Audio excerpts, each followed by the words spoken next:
armed violence in the country. Sir, another question, sir. Will you raise the Sabah claim of the Philippines to the Malaysian authorities? Not at this time, because my visit is just one day to focus on what is happening in the Molucca Strait. That area there is a vital artery going to the Pacific Ocean. Either you go down under Mindanao, or you can make your exit from Asia via the north, that is from Japan. So mamili lang sila. But what is important that I can talk to him about these issues of including the rebellion of the Moro in Olo and the Zamboanga archipelago.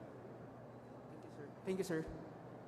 We have Maricel Halili from TV5. Hi, Mr. President. Good morning. Sir, may we have your statement about the decision of Supreme Court yesterday allowing the burial of former President Marcos sa talibingin ng mga bayani, because some sectors are concerned about this, that how can they move forward if about 72,000 martial law victims have not received justice until now?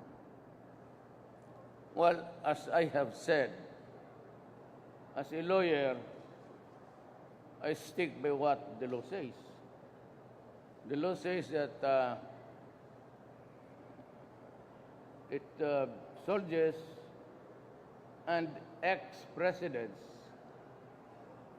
yung namatay, o baski hindi siguro ex, basta presidente ka, doon ka ilibing. Now, the question of this tussle about the dictatorship of Marcos is something which cannot be determined at this time. It has to have history. Kasi yung nasaktan, and it was a contention really of a political fight, initially, then turned sour because of the power struggle of the ruling political families in this country. And almost it deteriorated into something almost like a revolution. That part of the sins of Marcos has yet to be proven by a competent court. Yung sabihin lang niya na wala yung pera, that is altogether another different issue. But yung as far as the right or the privilege to be buried sa libingan ng mga bayani, I simply follow the law. Wala tayong magawa dyan.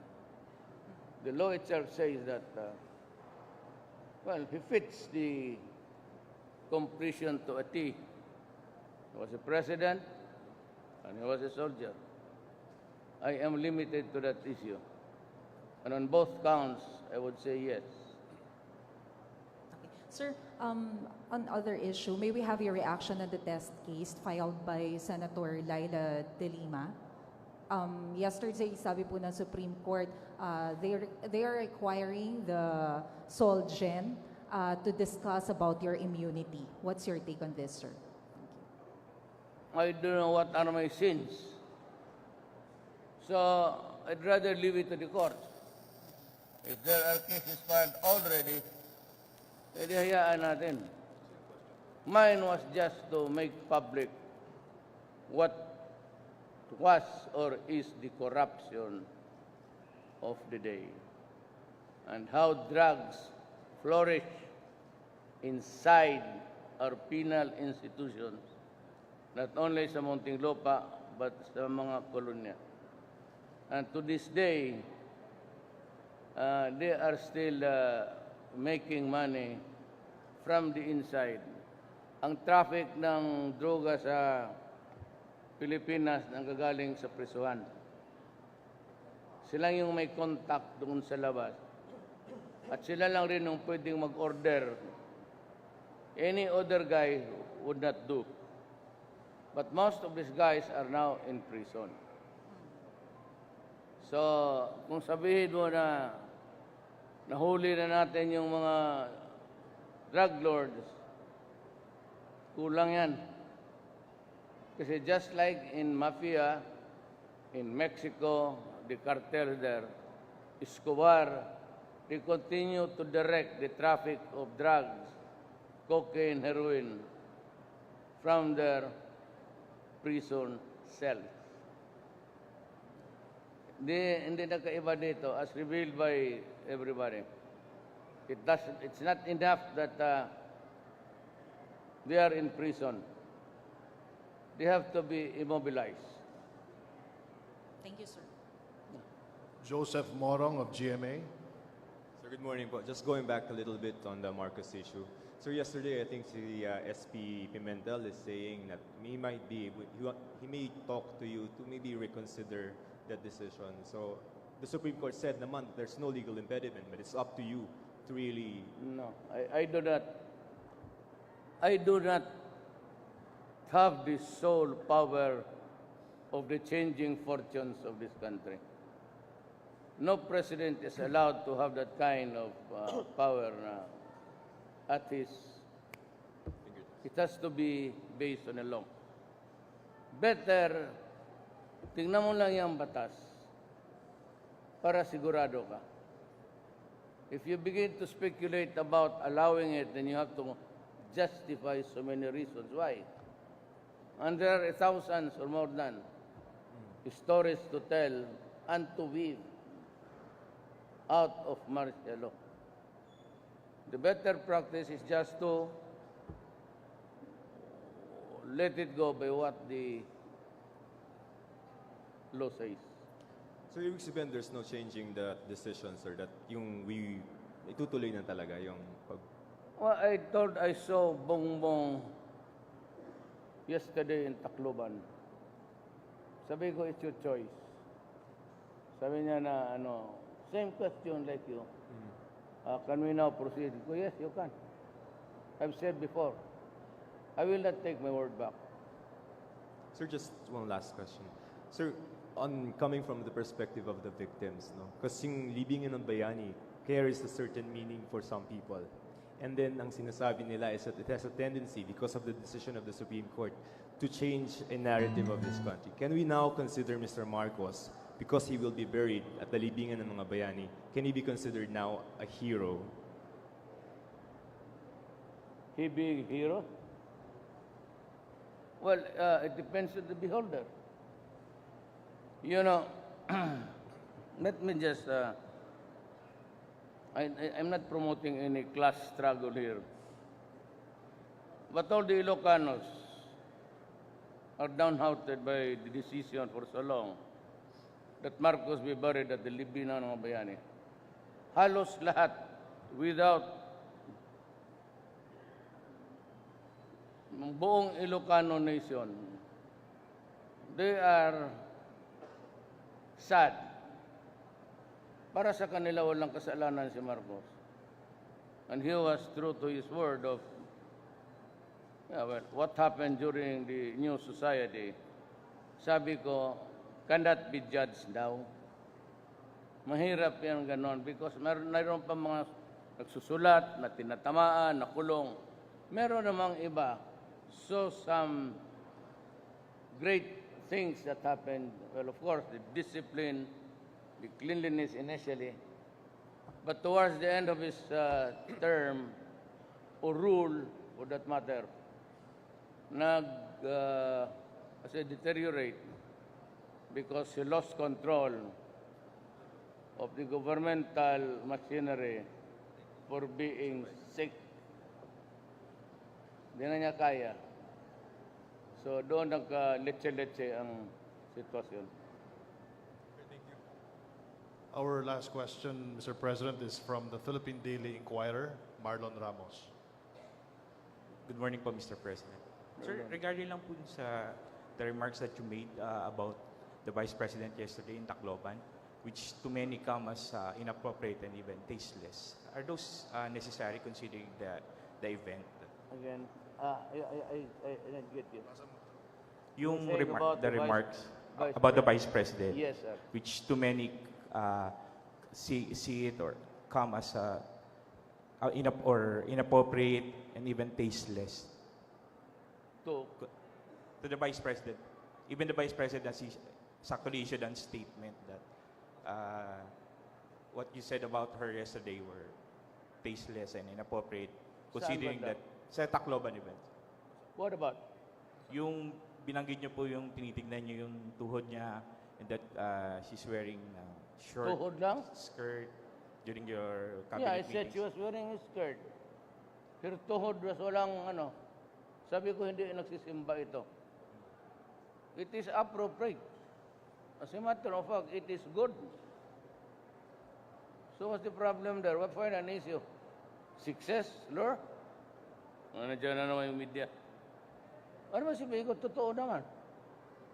And I said that every meeting, you ask all of the cabinet members, just to lighten the moment, what's so special about the knee of a person? Sir, sorry sir, but are those kind of comments necessary for an event commemorating a tragedy? Yes, it is necessary to make people laugh, for them to enjoy the occasion. Kasi galit ako. I was angry yesterday because after 42 billion sa NHA, pati after 30 billion sa DSSD, hindi kami dyan ha, bago lang kami pumasok, ang naka-occupy pa lang is 4,000. Kaya ako to break the ice, yun ang ginawa ko. So what's so special about the body of a woman? Or the knee of a woman na walang kalyo? Ibig sabihin, baka hindi nagsisimba. But isn't it offending, sir, for the president to be making those kind of comments about the vice Well, what's wrong president? being president? I do not stop Or a being woman, president any. just because I do not exact standard for me. I will do what I say, and I say what I do.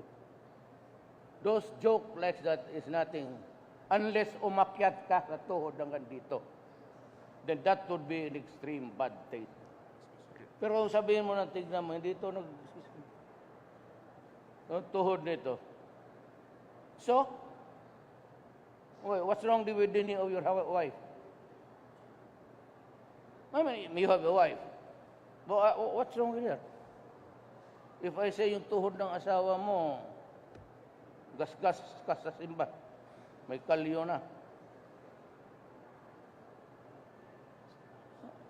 You want to depict me as bastos? You can. Have your day. It's not my concern to impose the standard kung yan ano. Do not put a limitation or cast aspersion sa mga biro ko. Kasi ako, hindi ako general, politiko ako. Natural sa amin niya magpatawa, lalo na after magalit. And just to point out something there, you make a big issue about ituhod na Sir, last na po. is that the trivialities of media? But it's so trivial. Sir, last na po. Yung regarding po sa killing ni Mayor Espinosa ng The what? the death of the killing of Mayor Espinosa of Albera Leyte. Well, what about? Are you puzzled, sir, by Why should What? I be puzzled? You have here a guy, government employee, using his office and money of government, cooking shabu and destroying the lives of so many millions of Filipinos. So what is there for me to say about it? but there's circumstances of the killing, sir? I will obey what the police will tell me because kasama kami sa gobyerno. I will not go there to find fault with the police. I did not even agree that they should be transferred. At least not now.